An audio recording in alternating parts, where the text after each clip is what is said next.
C'est Mimi Laili, j'espère que vous allez bien. Aujourd'hui, je vais vlogger. Je le fais pas souvent, mais là aujourd'hui j'ai des bonnes raisons. Je tremble beaucoup, je suis désolée, ça va pas être très statique. J'ai des bonnes raisons, c'est que je suis à Paris. Je suis à Paris pour aller voir une comédie musicale avec mon chéri. On va voir Le Roi Lion. Je suis trop contente. Ça va être trop bien. C'est ce soir. On est arrivé hier soir. On est présentement dans l'appartement de ma petite sœur, qui n'est plus si petite que ça, puisqu'elle a 26 ans. Bref. Et donc nous sommes ici pour une comédie musicale, mais évidemment nous n'allons pas faire que ça, nous allons évidemment nous balader un petit peu dans un coin qu'on aime bien, et on va aussi pas mal chiller. Et dans le chill, j'ai prévu d'apporter des bouquins. On se demandait. Étonnant. Merci, même le chéri trouve ça étonnant. J'en ai deux. J'en ai un que j'ai commencé il y a 2 jours, mais comme j'étais très occupée il y a 2 jours, j'ai pas pu vraiment le lire et j'en suis là. C'est Porcelaine sous les ruines de Ada Vivalda. On sait que Ada Vivalda c'est un autre nom de plume pour Chris Wieśliwski, hein. Donc il y a moyen que ce soit un très gros coup de cœur parce que j'avais adoré Lutter pour les fantômes. Et là pour l'instant ça s'annonce très bien cette histoire. C'est l'histoire de Alda, je crois que ça se prononce autrement parce que c'est écossais. Et en fait on comprend pas trop encore où on en est, donc là j'en suis vraiment au début. On est dans une dystopie, la terre est engloutie sous les eaux, il reste que quelques villes. On comprend que Alda, elle avait des espèces de pouvoirs liés avec la couleur blanche. Et on va voir où ça nous emmène. Depuis tout à l'heure, j'ai des pellicules dans les cheveux et vous me le dites pas. Oh là là. Terrible. Bref, on va voir où ça nous emmène. Et en tout cas, pour l'instant, je suis plutôt hypée. J'en ai lu 30 ou 40 pages. Non, 50. Waouh, 50 pages. J'ai lu 50 pages sur 375 à peu près.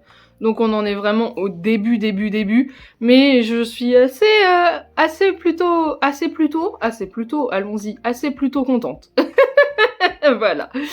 J'ai amené un autre bouquin, si jamais je finissais celui-là en une journée, ce qui est possible, hein, si aujourd'hui on a prévu juste d'aller à la comédie musicale et il y a moyen, je sais toujours pas où je regarde, hein, et il y a moyen qu'on fasse rien d'autre que ça, à part des courses. Donc, il y a moyen que je lise tout l'après-midi, puisqu'il est déjà 12h30. 12h30, ça se dit pas, Amélie. On dit 12h30 ou midi et demi, mais pas 12h30. Oh, je dis vague, un peu. Vague. Merci, mon chéri, il l'a dit en même temps que moi. Bref, deuxième livre que j'ai amené. Il s'agit du livre écrit par la tante d'une copine à moi. Vatine, si tu passes par là, je te fais des bisous.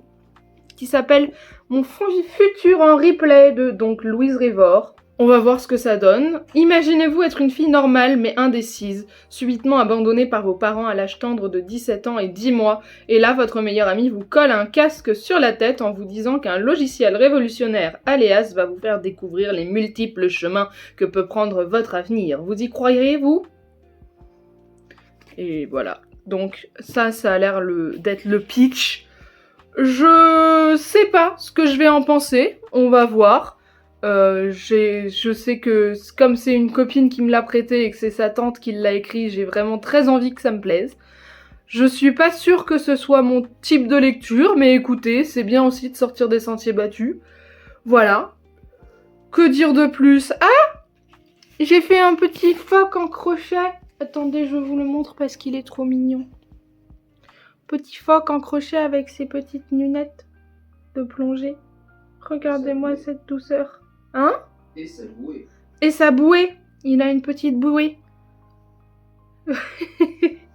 Oui, j'ai une période crochet en ce moment. Je fais que ça, quasiment. Et de la lecture.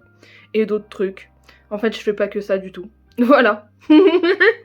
Bon, bref. On va faire une petite ellipse dans le temps et vous me reverrez dans mon futur. Des bisous.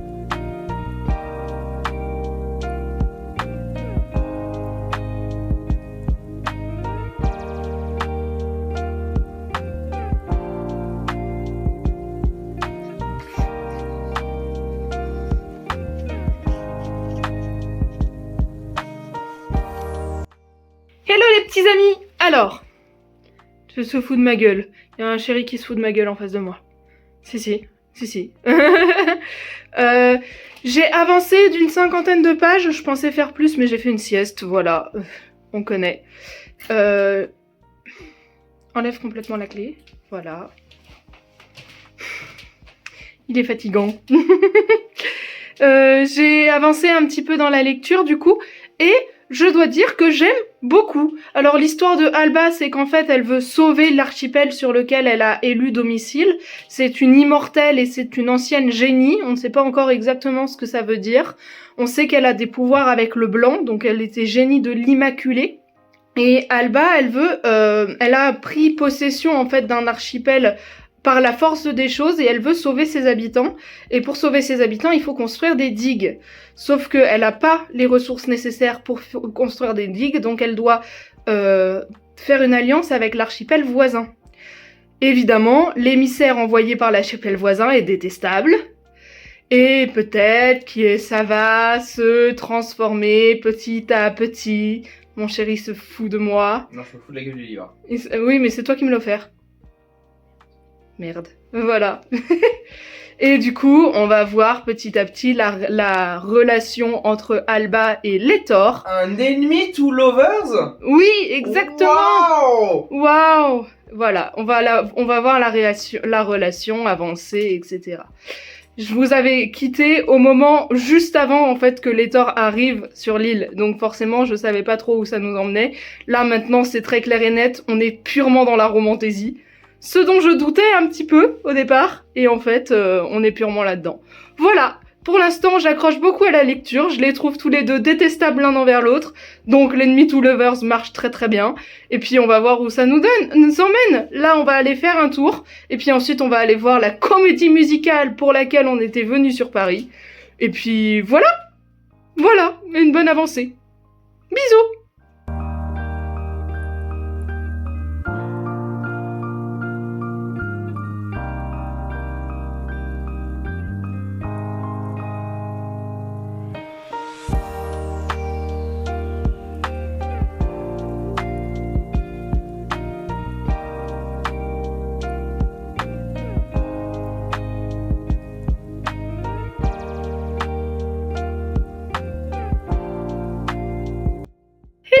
Nous voilà rentrés de la comédie musicale, c'était trop bien. On a vu Le Roi Lion du coup, c'était une dinguerie. Le premier tableau m'a fait pleurer tellement c'était beau. Il y avait des antilopes, des zèbres, des rhinocéros, il y avait des animaux de la savane partout sur scène. Évidemment joués par des acteurs, mais les scènes, les costumes étaient incroyables, les tableaux étaient trop beaux, bref. Je suis hyper contente d'avoir vu Le Roi Lion en comédie musicale. Si vous aimez la comédie musicale, il faut aller le voir. Vraiment, c'est trop cool. Programme de la soirée, parce que là il est 23h30, je vais faire mon portugais parce que sinon Duolingo va me taper dessus. Et après je vais lire encore un petit peu parce que je suis absolument pas fatiguée, n'est-ce pas? Et que finalement j'ai pas tant lu que ça aujourd'hui. Et que demain, on n'aura probablement pas le temps puisqu'on va faire un petit tour parisien. Voilà pour les updates. Hello les petits amis. Alors, j'ai à peine lu la fin d'un chapitre hier soir et je me suis endormie comme une masse. Encore. Donc j'en suis là. C'est la page 123 sur à peu près 375. Il n'y a pas beaucoup de choses en plus. Si ce n'est que je commence à voir, non pas un rapprochement, mais plutôt un moment où ils se détestent tellement que ça va finir par basculer. Vous voyez ce que je veux dire? Voilà dans ce qui est pour le livre. Là, a priori, on va plutôt se déplacer et aller faire un petit tour dans Paris pour aller acheter des gachapon et voir les boutiques qu'on aime bien. Voilà. Et prendre un bubble tea. Voilà. Et puis après, on rentrera tranquillou et je pense que j'aurai plus le temps de lire là tout à l'heure. Voilà pour le petit update.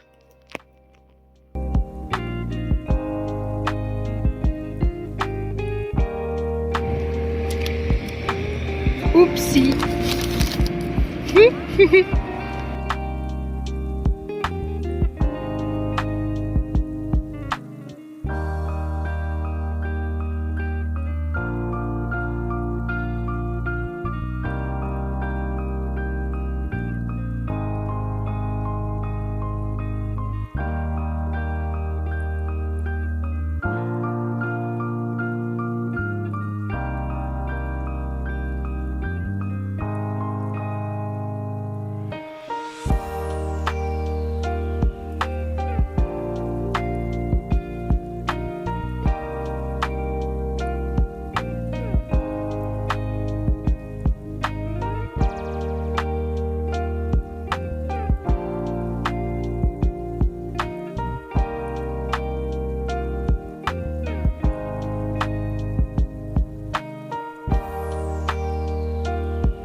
Ouais.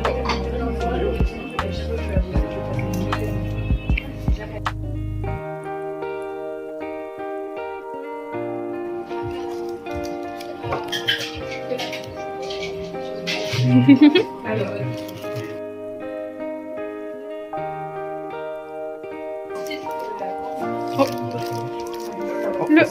C'est le classique. Ouais, trop bien. Oh, il est trop bien. Et voilà, nous avons fait notre petite virée dans Paris. Normalement, vous avez vu nos gachapon parce qu'on les a ouverts ensemble si j'ai pas perdu les rushs. Mais il n'y a pas de raison que j'ai perdu les rushs.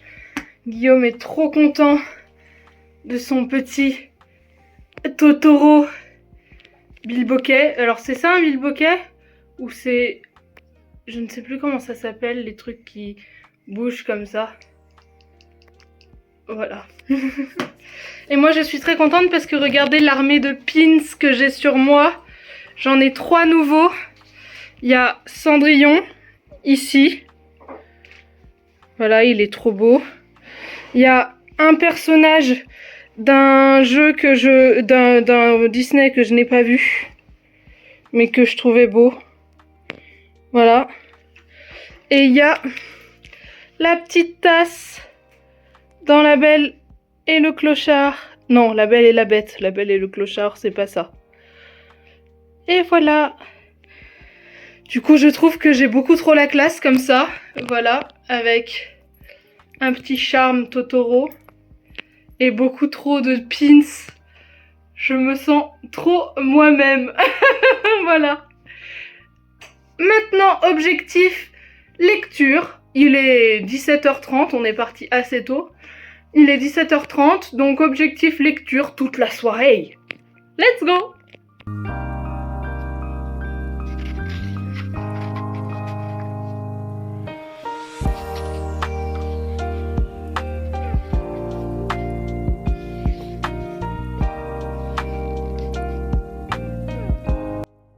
J'ai lu un petit peu, du coup, j'en suis là. J'ai fait à peu près un tiers du bouquin, j'en suis à la page 150, tout pile. Mais j'avance assez peu vite. Guillaume m'a dit il y a 2 secondes, mais waouh, tu le dévores! Bon, j'ai aussi vu hier et j'ai fait 150 pages, donc je suis pas sûre qu'on puisse appeler ça dévorer un livre. Mais j'aime beaucoup ma lecture. Là, il est question d'orphelins. En fait, Alba elle a des orphelins sur son île, enfin sur son archipel, et du coup elle veut les protéger et Alcor, l'État Nalcor, veut à tout prix prendre le poste pour s'occuper des orphelins. On sait pas exactement pourquoi encore.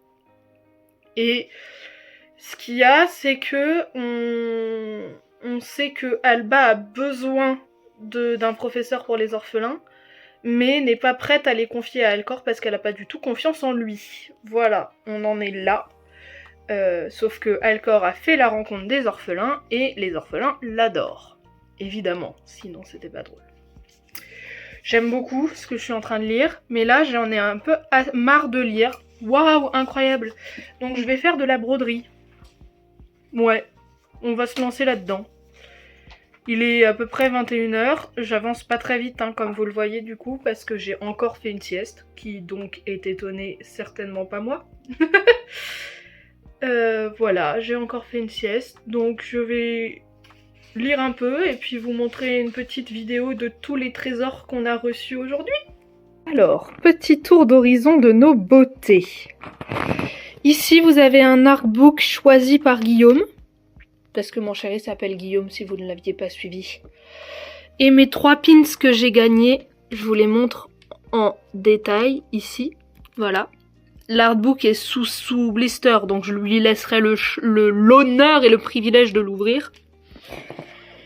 Une jolie boîte à couture avec le Totoro qui se balance, que Guillaume a décidé qu'il était pour lui, absolument pour lui, parce qu'il l'aime trop. Je vous montre à quoi la boîte à couture ressemble. Voilà, elle est trop belle. Je suis trop contente. Je la trouve trop. J'étais Jariel. Hop. Une petite Ariel, trop mignonne. Là, on a Mucuscule et Axolotl. On a un petit Pikachu derrière. Ceci est un agenda 2025 parce que j'en avais toujours pas. Et que c'est fort pratique. Tori la chauve-souris, c'est la même vibe que le petit phoque que j'ai appelé, qui s'appelle Nato, que j'ai fait et que je vous avais montré en début de ce vlog. Voilà, Nato le phoque, avec sa petite bouée. Voilà. Donc Nato le phoque va avoir sa copine Tori la chauve-souris. En dessous, il y a une pochette pour mon ordinateur parce que elle était très belle et que je voulais pas une pochette unie parce que les pochettes unies, c'est nul. Moi, j'ai besoin de paillettes dans ma vie, d'accord? C'est pas les paillettes. Ensuite, The Tea Dragon Society Treasury Edition. Il y avait le tome 1 et le tome 3. J'ai pris le tome 1. J'espère que ça va me plaire. Et si ça me plaît, je prendrai le tome 2 et le tome 3. On a avec ça une petite poupée Emma. La gamme Emma, je ne connaissais pas, mais c'est la gamme Emma. Un caninos dans un bonsaï. Comment il est trop choupi, je l'aime d'amour.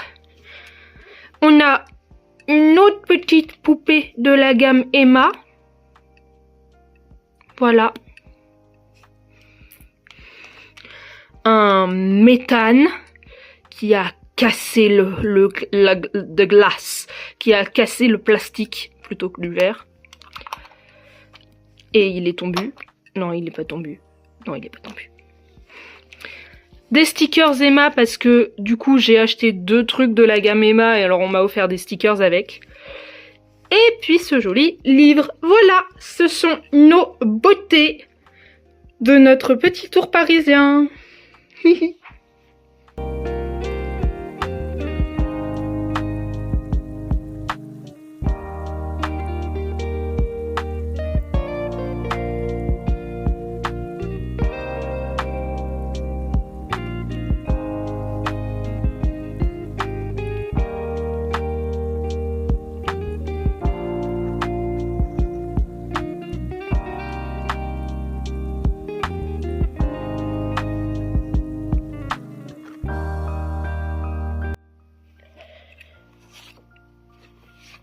Alors, on en est là après ma session de presque 1h30, je dirais, ce soir. J'ai l'impression qu'on voit pas trop la... Alors attendez, je cache la lumière avec la caméra. Qu'on voit pas trop la différence avec tout à l'heure. J'ai fait des contours. Essentiellement les contours des champignons là, la petite branche là, le contour de l'arbre ici, les champignons qui sont ici, le contour de la jupe et certaines feuilles qui sont dans la jupe que je n'avais pas faites. Il me reste un peu de contour à faire, notamment les feuilles qui sont ici et ici. Et là aussi, les autres feuilles qui sont sur la jupe et cette zone-là, où il y a des contours à faire, mais ce sont des contours dans d'autres couleurs, donc c'est la raison pour laquelle je les ai pas fait maintenant. Là il est presque 23h30, donc j'ai pas spécialement envie de continuer. Voilà, je pense que je vais reprendre mon bouquin tranquillou, et puis on va finir la journée avec de la lecture. Coucou! Bon, il est 5h45 du matin. Je me sens étonnamment fraîche pour quelqu'un qui s'est endormi il y a à peu près 2h, 2h15. Guillaume ressemble à un zombie.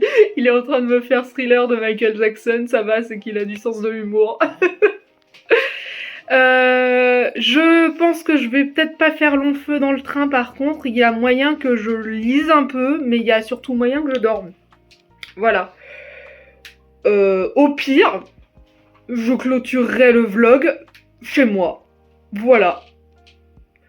Mais j'ai lu un petit peu hier soir. Je viens de passer la fin de l'acte 1. La fin de l'acte 1, ça veut dire que, en général, un récit se découpe en 3 actes. Et là, je viens de finir l'acte 1, c'est clair, il y a eu un switch dans la narration. Donc je suis assez contente et je vous parlerai de tout ça plus tard. A plus!